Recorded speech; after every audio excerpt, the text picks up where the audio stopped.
Ryan Reynolds here from Mint Mobile. I don't know if you knew this, but anyone can get the same premium wireless for $15 a month plan that I've been enjoying. It's not just for celebrities. So do like I did and have one of your assistant's assistants switch you to Mint Mobile today. I'm told it's super easy to do at mintmobile.com/switch. Upfront payment of $45 for 3-month plan, equivalent to $15 per month required. Intro rate first 3 months only, then full price plan options available. Taxes and fees extra. See full terms at mintmobile.com.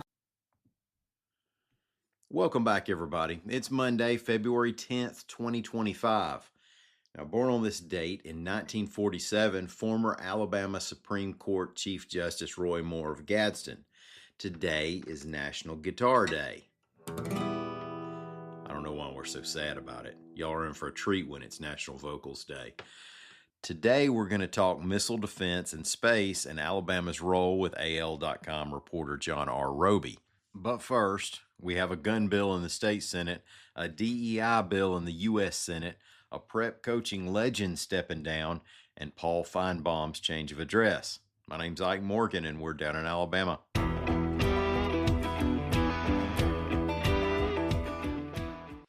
A bill in the Alabama Senate would extend firearm restrictions to more people who've been charged with a crime, reports AL.com's Heather Gann. The bill is from State Senator Will Barfoot, a Montgomery Republican. Now, currently, state law prohibits people from possessing a firearm if they've been convicted of a violent crime or a misdemeanor offense of domestic violence, or if they have a protective order against them for domestic abuse or are of unsound mind. Now, Barfoot's bill would also prohibit possession by those who've been charged with the above crimes, even if they haven't been convicted. Now, there are a couple of other things that the measure would do.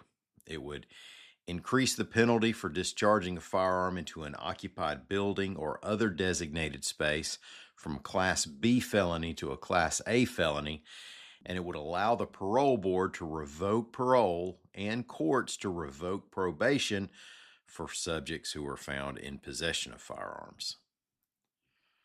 U.S. Senator from Alabama Tommy Tuberville is sponsoring a bill to put President Trump's DEI executive order into law, reports AL.com's Howard Koplowitz. The president's order dismantled diversity, equity, and inclusion programs in federal departments and agencies.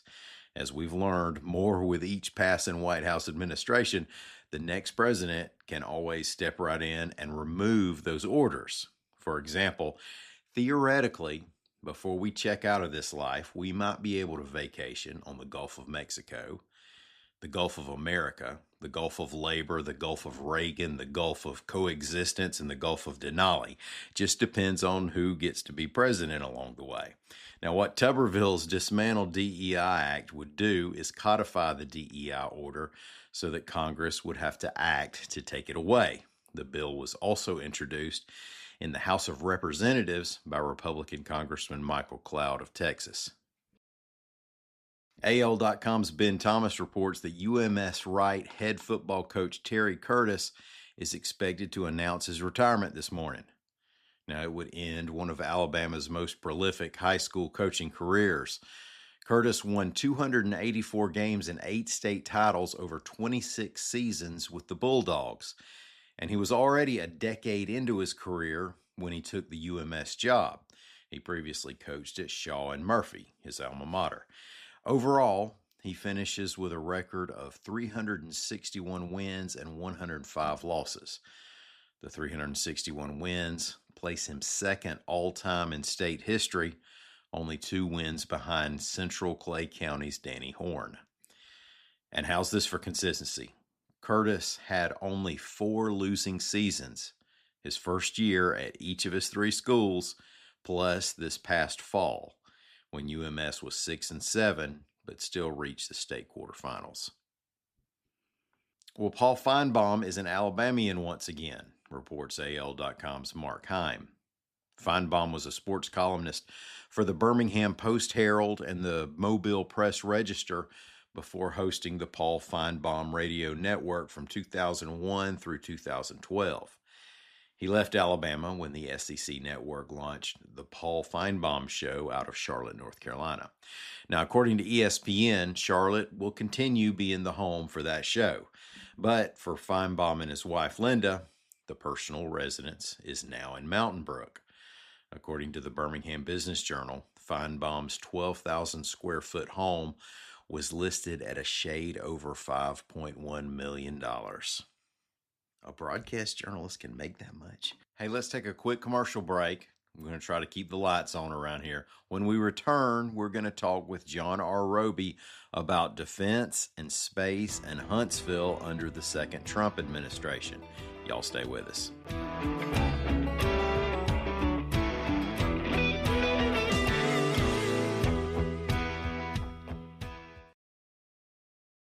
Have you ever spotted McDonald's hot, crispy fries right as they're being scooped into the carton? And time just stands still. Ba-da-ba-ba-ba.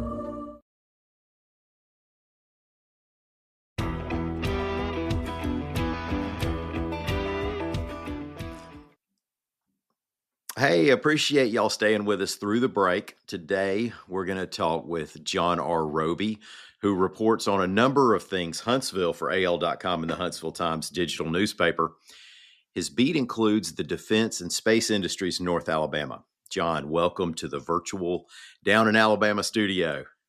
Well, hey, Ike, it's really nice to be here. My first time here in the studio. It's great to see you. Well, we're glad to break the ice with you. We'll get you back pretty soon. With all that's going down, we almost have to. First thing I wanted to ask you about is this Iron Dome of America. Now, that's what President Trump called it when he announced it. This administration has moved quickly on a whole mess of topics to keep up with. So can you just kind of catch everybody up on what he means when he says Iron Dome of America? Well, I sure can. I can do my best because a lot of this, as you mentioned, is developing and it's up in the air, so to speak.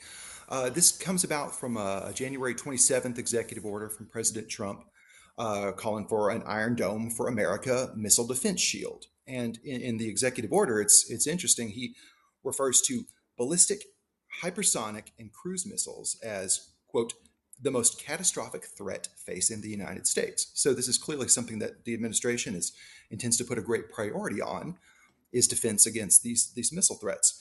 Now, what's interesting is he uses that phrase Iron Dome, which is borrowed from our close ally in the Middle East, Israel. Mm-hmm. Their Iron Dome missile defense system is designed to protect that country against a very specific set of threats, which are interestingly somewhat different from the threats that the United States is facing from our adversaries.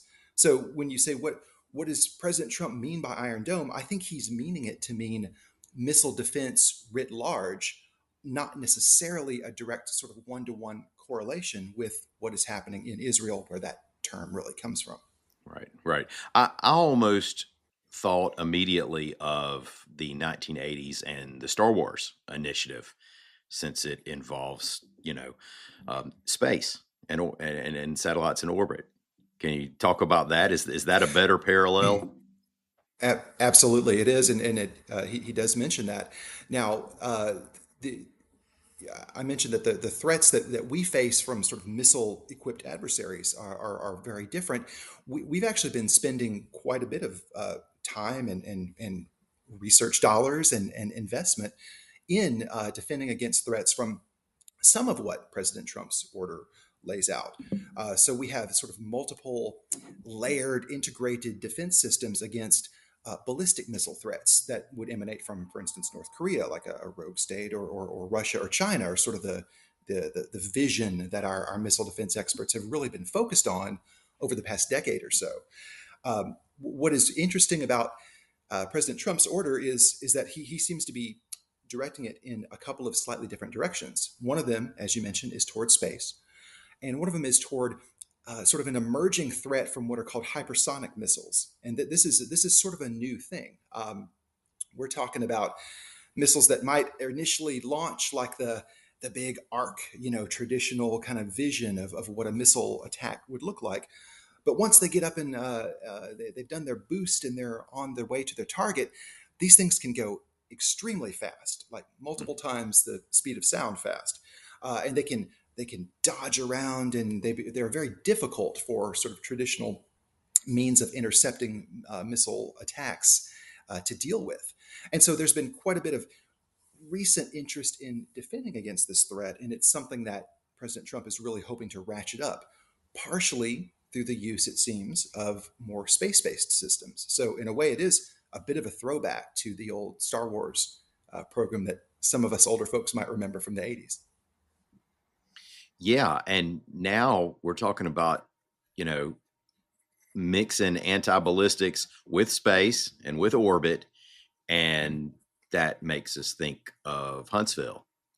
Now, how might this initiative affect the Rocket City? Potentially, it could affect it very greatly. So, as you mentioned, Rocket City, the name comes about for a very good reason. Most of the sort of legacy prime defense contractors have large operations here in Huntsville, and these are the people who are going to be working on components of this Iron Dome missile defense system, whatever it may look like. Now, interestingly, I was listening to investor calls from companies like Raytheon and Lockheed Martin and Boeing and Northrop Grumman a week or so ago, and they are very interested in what is going to be coming about from this. It's a little unclear. The Pentagon has about 2 months to kind of work up a real sort of action plan on how to implement the things that President Trump is calling for. But the big defense contractors are all in on this. They see opportunities to make a bunch of money. There's interestingly, the glide phase, the hypersonic missile, to go back to the hypersonic missiles that I was just talking about. Last year, there was a big contract that was awarded to Northrop Grumman to come up with a system to counter some of these hypersonic missiles. Raytheon was in the running for this. And in fact, Raytheon built a really large, or added on to its already large, missile factory here in Huntsville with the idea that they were going to be pursuing this contract. Now, it didn't end up going to them. But if, for instance, President Trump is saying we need to invest more in hypersonic missile defense, that's a very clear example of there may be more work steered toward companies like this that already have a presence here in Huntsville and have, in fact, contributed to various aspects of different missile defense systems that are already in the pipeline or could be right on the horizon. So the potential could be very, very large. Mm-hmm. I'm speaking off the top of my head here, trying to remember. I believe it was Raytheon's CEO. You had him like within hours of Trump's announcement, I think, saying we're ready to go. Yes, they are ready to go. So there's a lot of money involved. There's a lot of money involved, and there's a lot of it's not just the big companies too, but Huntsville is there's startups and small sort of privately held contractors that might make they may not make the missile itself. They may make the integral circuit board that sits on the leftmost fin of the interceptor missile. The point is there's a lot of things that go into these giant missiles and interception systems that are not just the big flashy thing. There's a lot of work to be had. Now, we don't know what it's going to look like, but we do know that the Missile Defense Agency, also with a big operation here in Huntsville, right after Trump's order went out, sent a call out to contractors saying, what have you got that you're ready to ship that could bear on what the president wants to see?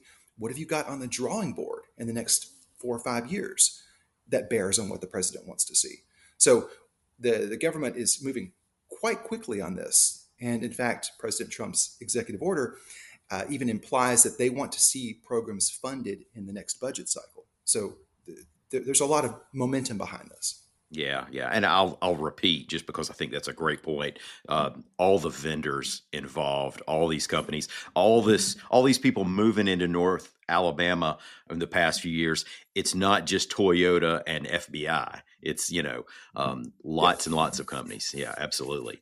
Well, now if Huntsville does end up playing a big role here, it would still remain to be seen whether that might affect the permanent headquarters of U.S. Space Command. which right now is in Colorado Springs, per President Biden's reversal.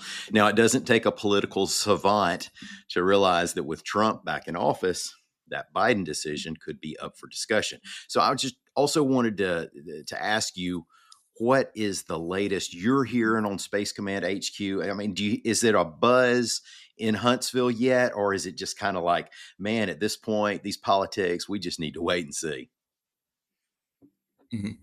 You know, what's interesting is that there were two really big pushes kind of in the lead up to the election and then in the interim between the election and the inauguration of President Trump, when a lot of the sort of political bigwigs from here in North Alabama and statewide were making a lot of noise and saying, we expect this to happen. We expect it to happen very, very soon. We expect it to happen the first day that the president is in office. I mean, these are things that various elected officials, Republicans, said. Now, that has come and gone. And what I've noticed is a real sort of a drop off in the sort of the volume of the predictions that it's going to happen.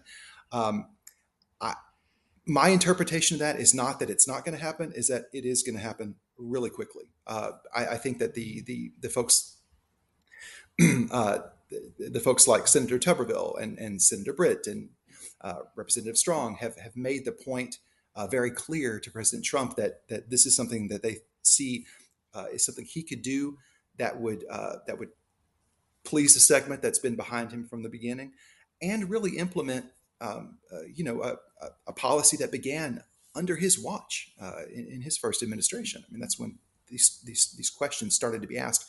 Do we need this new Space Command? Where are we going to locate it? President Trump was on board with Huntsville. So I think the point has been made by folks who are in his inner circle. Now's the time. We're all ready for it. And it seems like the kind of thing that the president could do with very few consequences. We've seen he's not shy about doing things with large consequences, but this seems very much like a no-brainer. My expectation would be that we would see it sooner rather than later. Okay. And some of these Ohio lawmakers jumping in and saying, hey, we want a piece of this. That's way out there, isn't it? It's an out there thing. It's really interesting. So the Wright-Patterson Air Force Base in Dayton, Ohio, which is where the both houses of the Ohio legislature have said, you know what would be a good place for Space Command headquarters? Dayton, Ohio.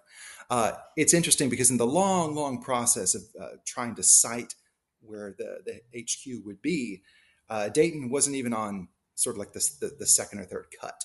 You know, it always really came down to Huntsville versus Colorado Springs.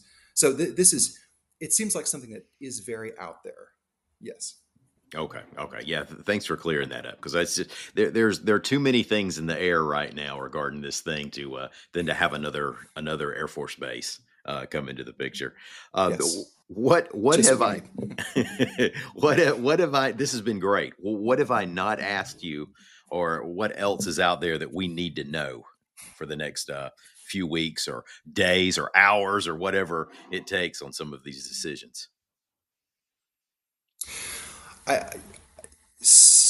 If we can talk about space, just sort of writ slightly more large. Okay. I think that an interesting story that's going to be coming out that's going to bear very much on North Alabama here is the whole interplay between NASA, Blue Origin, United Launch Alliance, and SpaceX. As we're figuring out how we're going to get people to the moon, how we're going to get people to Mars, what the order is, the growing role of sort of commercial launch providers as we start to exploit space for military and commercial reasons. I think that a story to watch is going to be especially organizations like Blue Origin and ULA, how as they attempt to grab a larger share of the space launch business, how that impacts sort of jobs and production and economy up here in North Alabama. It's going to be an interesting story. Yeah, it's exciting times for the space folks, no question. Well, For sure. John R. Roby, I really appreciate you coming on and doing this. That was enlightening, and you caught everybody up, and we got to get you back in here soon. Oh, it was a great pleasure, Ike. I'll come back any old time, and great questions, and real nice to see you. All right. Well, thanks everybody for listening to us. We will be back here again in the morning. Until then, as always, y'all come on by anytime you want to and see what we're up to on the internet at al.com.